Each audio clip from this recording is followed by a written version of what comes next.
second graders, I'm really missing you and I hope you're enjoying your time at home e-learning with your parents and your siblings. But I'm glad I get to talk to you right now.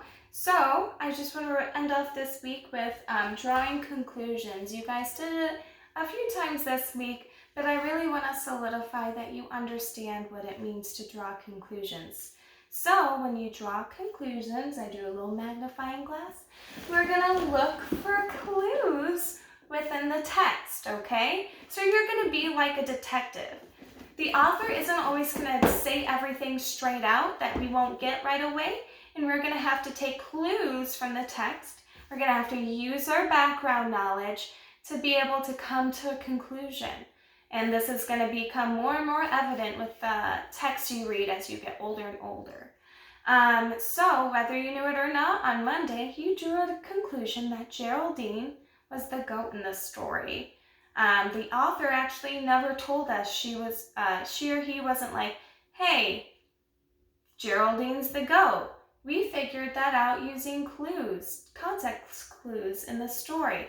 For example, in the picture right away, so one thing the illustrator did was she drew a human and a goat.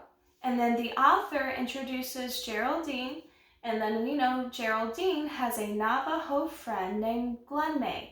Now I can take my background knowledge and know Navajo is a Native American tribe. So that's probably showing that Glenmay is the human in the picture, and then Geraldine would be the goat. As we read on a little bit in the story, we hear Geraldine tells us that Glenmay is making her into a rug.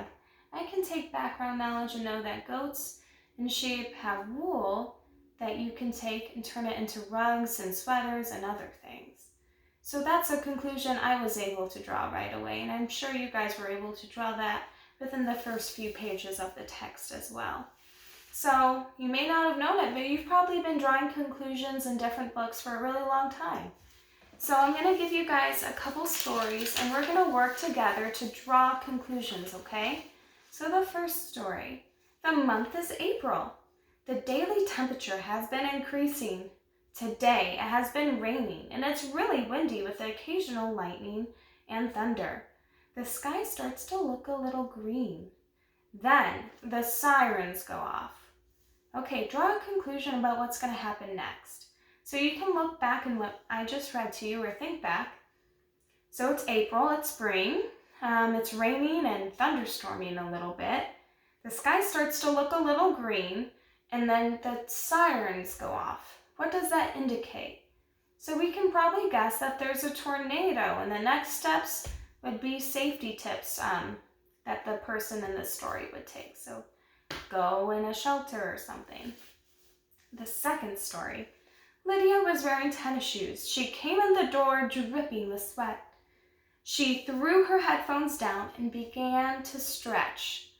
Okay, so let's look back and think, what was Lydia doing before she came in the door? Let's look at the clues that could tell us. She's wearing tennis shoes. She came in the door sweating.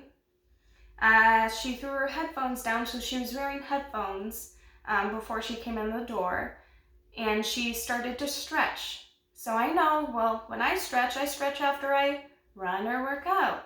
So she probably went for a run, and we can draw that conclusion. Do you see how in both stories I went back and looked at the text for clues to help me come to a conclusion? And I also used some background knowledge. So that's what you guys should do when you read stories. Okay, so I hope you are able to draw conclusions in the books that you're going to read over spring break and to come. I hope you have a great spring break, guys. Bye!